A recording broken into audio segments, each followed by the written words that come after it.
home. I was home with my best bros. How is it that I came back to this place? American retired fire captain Bill Letson shares his near-death experience from 1994. Responding to an emergency call, he entered an apartment and found a gravely ill woman in a bedroom. As he placed an oxygen mask on her, she exhaled, saying, "Oh, thank God," and her hot breath filled his lungs.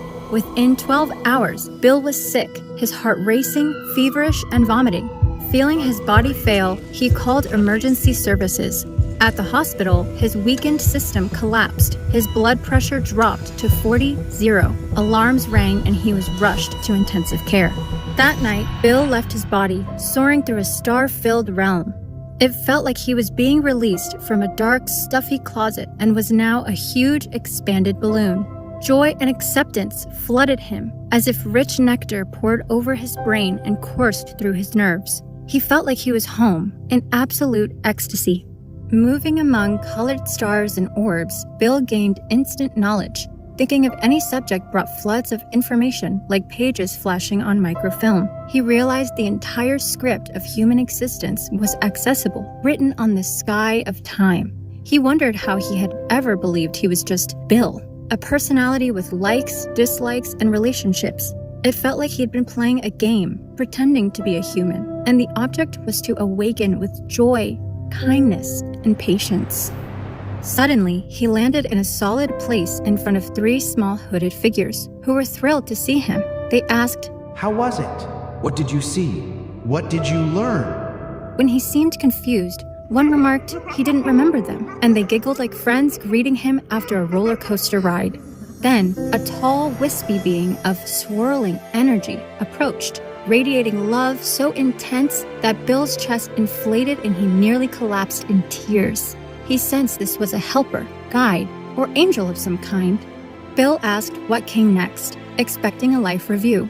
The wispy being chuckled, agreeing, but instead of a traditional review, it was a show and tell, a tour of the dimensions of human existence. Bill had no major regrets and was ready to stay in heaven forever, but the being, like a father lifting a toddler, said, "That's enough. Time to go back." Bill protested, insisting his wife and parents would recover from his loss. The being firmly replied, "You're going back. You've got things to do, and they're important." The scene dissolved, and Bill felt himself falling through darkness back into his body.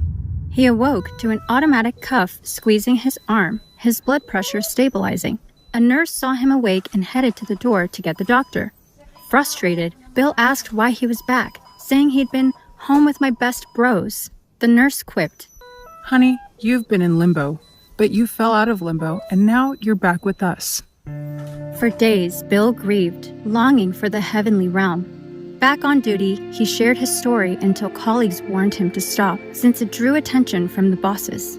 He stayed silent for 15 years, but in retirement, the memory surged. He felt guided to explore Central America, connect with shamans, and learn from Mayans about humanity's place in the universe.